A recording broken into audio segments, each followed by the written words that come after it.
Hello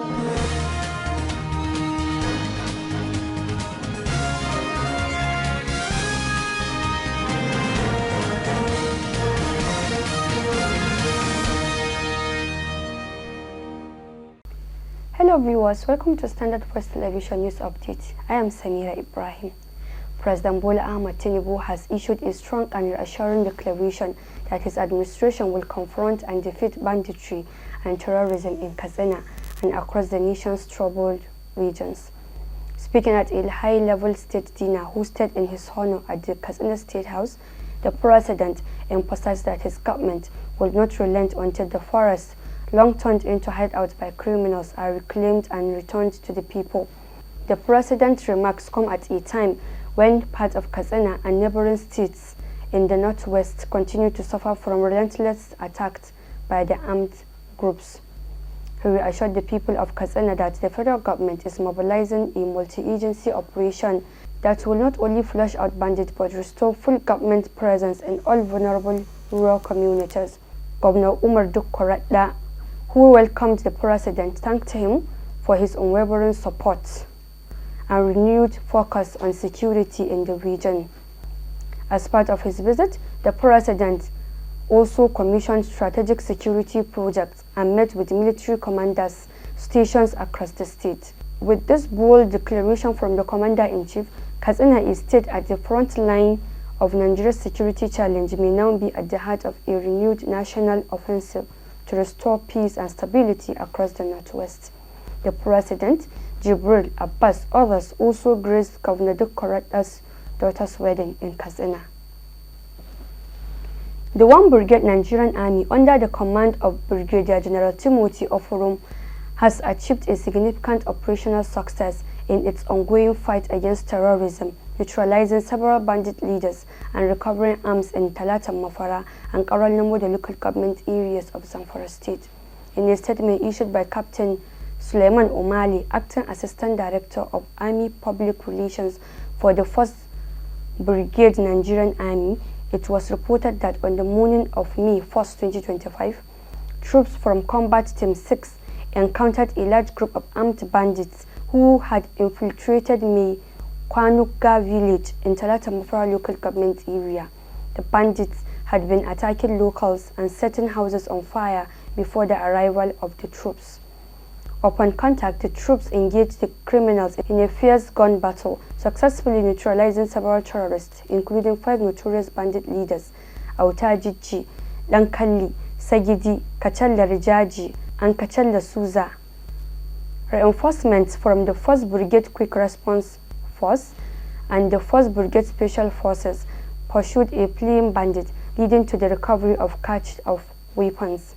On May 2, 2025, during a post-operation exploration, local residents provided additional arms and confirmed further details about the neutralized bandit leaders. Unfortunately, 2 civilians were caught in crossfire from stray bullets. The situation is being closely monitored, and efforts to eliminate remaining threats in the area continue. In a separate development, on May 1, 2025, troops from Combat Team 2, in coordination with other security agencies, effectively responded to a protest in Dayao village, Oranamo, the local government area.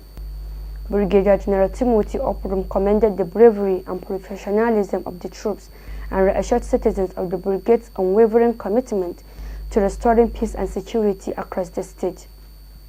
The Nigerian Army encourages the public to continue providing credible information to security agencies and urges citizens to avoid taking law into their own hands.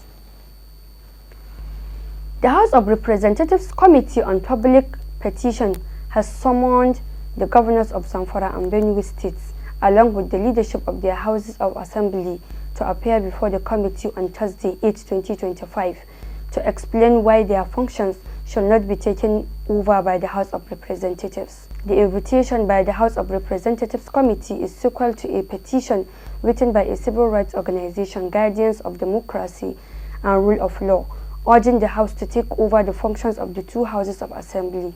A statement by the Chairman Committee on Public Petitions, Mike Etaba, says the invited parties are already aware of the fact of the case. The chairman reiterated the committee's commitment to carrying out its legislative functions in line with the 10th House agenda.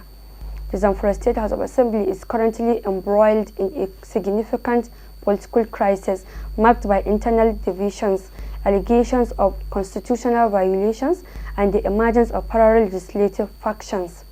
The turmoil began when Speaker Biliyamin Ismail Muriki suspended 10 lawmakers, accusing them of misconduct. These suspended members, disputing the legitimacy of their suspension, convened separately and appointed Bashir Ali Yugumi as their factional speaker, effectively creating a parallel assembly. Both factions have been conducted several sit-ins in Gusau, each asserting its legitimacy. The faction led by Speaker Muriki maintains that any legislative session outside the official assembly complex is illegitimate. Zamfara State Chapter of the Nigerian Labour Congress and the Trade Union Congress have lamented over the implementation of the 70,000 naira minimum wage without salary table. The two bodies lamented that the committee set up by the state government didn't take into consideration the salary table presented to it by the organized labor leaders. Speaking at the Workers' Day celebration in Gusau, the chairman of the Nigerian Labour Congress, Comrade Sani Halliru, noted that the state pensioners were passing through a difficult period. According to him, many pensioners have died without receiving their gratuity even after serving the government for over 35 years. He, however, appealed to the state government to help the pensioners to maintain their lives and their families, saying that every civil servant must one day be a pensioner. He also stated that the state's organized union did not find any justification over the implementation of the 70,000 naira minimum wage for the workers. Speaking, the state chairman of the trade union, Comrade Sa'idu Mudi, said, "The theme of this year's celebration is reclaiming the civil space in the midst of economic hardship." He pointed out that the choice of this year's theme by the leadership of the organized labor is primarily to reflect on the current economic hardship that is beating hard on Nigerians as a result of some policies of the federal government.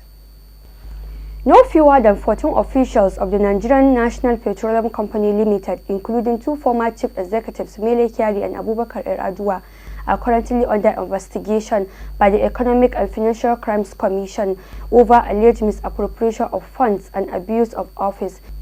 This was addressed in a letter by the NNPCL. The investigation centers around the $2.896 billion allocated for refinery rehabilitation projects under their tenure. Port Harcourt Refinery, 1.56 billion naira. Kaduna Refinery, $740.6 million. And Wari Refinery, $656.9 million. Some of the key findings include discovery of a large sum of money in the account of one of the sacked managing directors, totaling about 80 billion naira, sparking further investigation and leading to the arrest of the recently sacked managing directors of all the three refineries. The investigation has raised concerns about the management of the NNPCL and the refineries, with some experts questioning the transparency and effectiveness of the company's operations. That has been the news update for today. I am Samira Ibrahim. Thanks for watching and do have a nice day.